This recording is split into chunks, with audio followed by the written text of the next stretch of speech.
আজকের আমি চুড়ের পোহা করছি। কড়াই তেল দিয়েছি, দিয়ে একটু চিনেবাদাম ভেজে নিচ্ছি।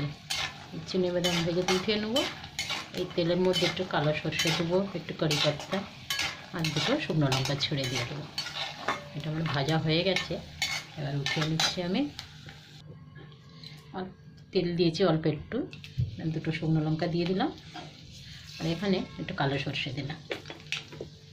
এবার আমি কটা শুকনো আমার কারি পাতা এটা দিলাম। এটা একটু ভাজা হয়ে গেলে সবজিগুলো দিয়ে দেবো তেলে।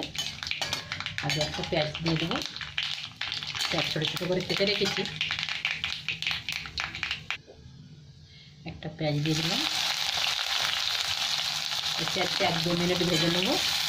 বাকি সবজিগুলো এক এক করে তুলে দেবো। এখানে একটু সবজি কেটে রেখেছি, এগুলো দিয়ে দেবো।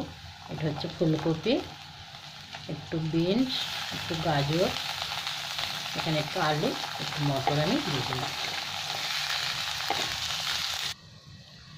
আমি ঢাকাটা খুলে এবার নেড়ে দেবো। এবার একটু আমি নুন দিয়ে দিলাম, একটু নুন দিলাম, একটু আমি হলুদ দিয়ে দিলাম।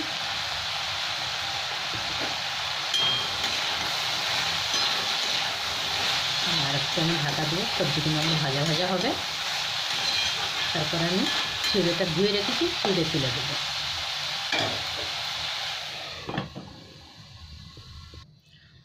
এবার দেখছি সবজিটা 2-3 মিনিট নেড়ে দিয়েছি, আলু সেদ্ধ হয়ে গেছে, তেলও ছেড়ে দিচ্ছে সবজিতে। এবার আমি চিড়ে তুলে দেবো। ধুয়ে রেখে দিয়েছি চিড়েটা।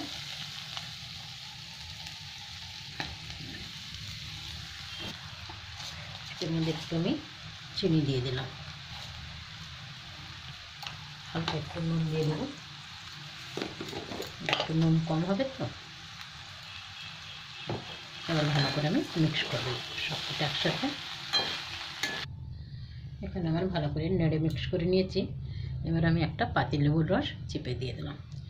একটু টক মিষ্টি তো ভালো লাগে পোহার মধ্যে।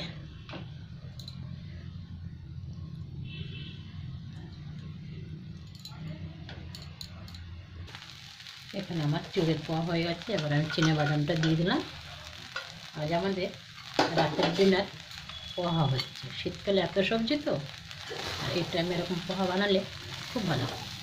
মাঝে মাঝে ঠান্ডার সময় তো রুটি সবজির থেকে এই জিনিসটাও খেতে ভালো। সবজিও খাওয়া হয়ে গেল, একটা ভাতের মতন চিড়েও খাওয়া হয়ে গেল।